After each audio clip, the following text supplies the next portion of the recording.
It's DJs for PJs. I'm down here on Boulder Highway in my pajamas. Sharron Angle is here. She's going to be joining me in a few minutes to chat. She just brought some PJs, and we really appreciate her doing that. And people are coming to drop off PJs and donate the PJs. Everything from infants all the way through the teen years.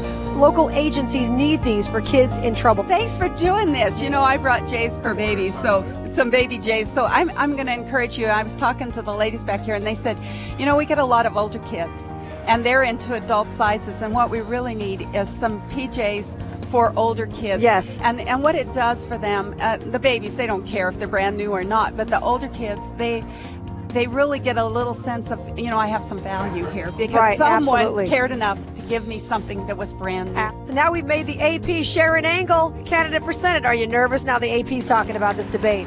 Actually, we've been waiting for this for a long time. You know, that message that I'm the conservative in this race with the Ronald Reagan Freedom Medallion Award for my fight for the Constitution. All of that is now starting to get out. People are going to the website, seeing the record, and we're really encouraged by the polling numbers because it means that people are very interested, not in just what you say, but what you've done. Yeah, what you've said all along is look at my record. That's right, and it's at SharronAngle.com if anybody wants to go. And that's Sharron with 2 R's. You always have to say that because otherwise people do 1 R. SharronAngle.com. What do you expect to happen with this debate coming up April 30th? I mean, all the top candidates are going to be there. This is going to be the first time this has happened for the Senate debate. As you said, you're looking forward to it. It'll be a chance for you to really distinguish yourself from the other candidates. Any thoughts on what you expect to happen? Well, I think exactly what you just said is going to happen. I expect to distinguish myself. I think people are ready for the message. They're ready to see what I've done, not just what I've said. And the rest of the candidates, that's really all they have to bring to the table is, well, read my lips. I won't do these things. And I'm saying, read my record. I haven't done these, and you can trust me.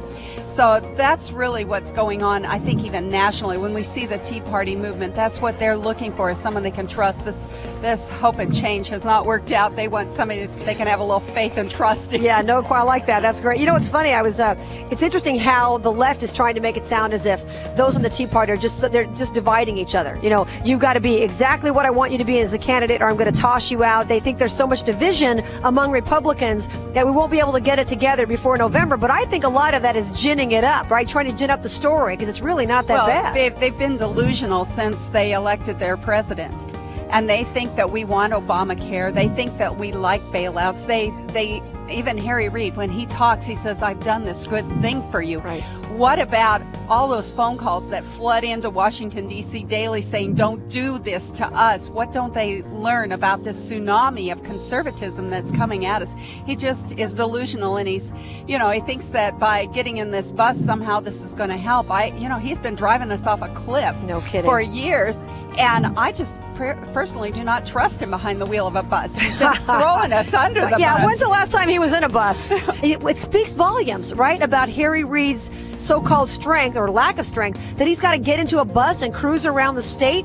Aren't you supposed to just automatically be reelected when you're that powerful and you're doing the right thing for the people, right? Well, yeah, and I get on the back of a bike and go around the state.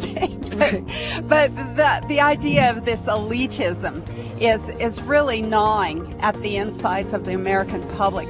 They want to know, why don't you have the same rules that we do? Why, if you're going to have this Obamacare for us, don't you take that same rule upon yourself? And it's Harry Reid and his elitism that has gotten us to the place that we are, and they just don't want to elect somebody else that's going to buy a race or is going to be the elite person. And so people always ask me about that. How much money do you have? I say, well, I'm kind of holding my own, but I'm on the back end of this deal, and the reason is because 75% of my donors are just real people. You know, I'm just one of us, and that's what it shows in my record, SharronAngle.com, is that that's who I am. I'm just a regular person that came out from that regular unwashed mass and said, enough is enough.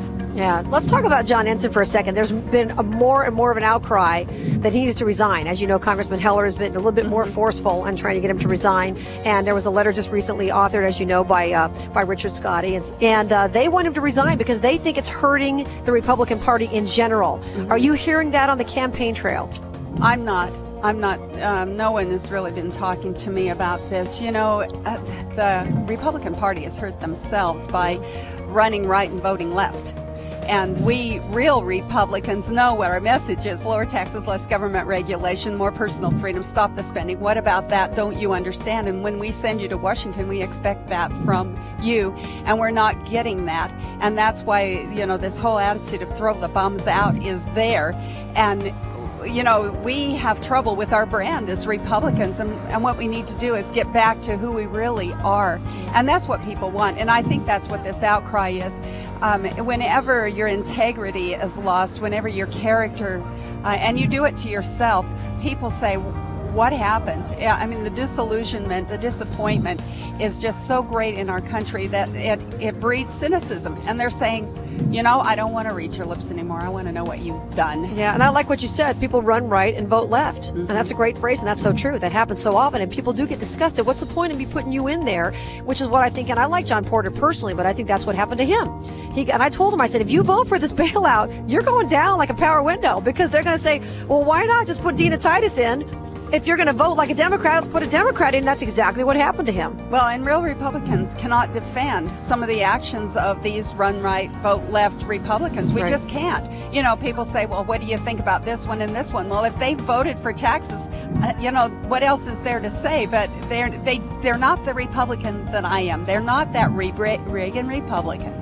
And that's what we want to get back to. And that's why I always say, don't read my lips. Read my record. Go see what I've done. I vote against taxes. I vote against spending. I vote against more regulation in government. And I haven't changed, and I won't change. Yeah, well, it's going to be fun to see you April 30th at the big debate. This is everyone, seriously. And now I love the fact that the AP has picked this up now that they're talking about this debate, because there has not been another occasion when all of the top 5 candidates are all together in the same room. This is the only time for Senate.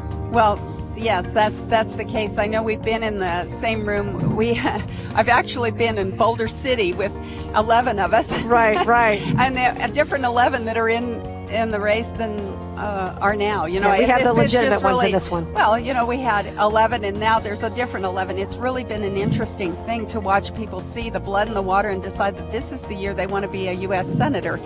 I'm so glad you said that. We need a workhorse, not a show horse. We need somebody that has paid their dues, that knows what this system is all about, and has resisted that good old boy politics as usual, go along to get along gang. And that's why I say, read my record. I have been that resistor. The rest of them have come to the party because, wow, I could be a celebrity. I could. You know what? You're so right senator. about that. This year, there's a lot of that going on, right? Harry Reid's weak, so I think I'll just waltz on in there and get a Senate 22. seat. Wow. Well, yeah, that's exactly right, and that's why we have whittled it down to the ones who are serious about their campaign. Well, and even that, I'm not sure. You know, Sharron Angle's always been a bit of a scrapper. That's what I like about you, Sharron Angle. We'll see you at the Great KDWN Debate, April 30th. Thank you so much, Heidi, for having me on. I'm Heidi Harris. Sharron Angle, thanks for being here. Remember, SharronAngle.com. We'll see you soon.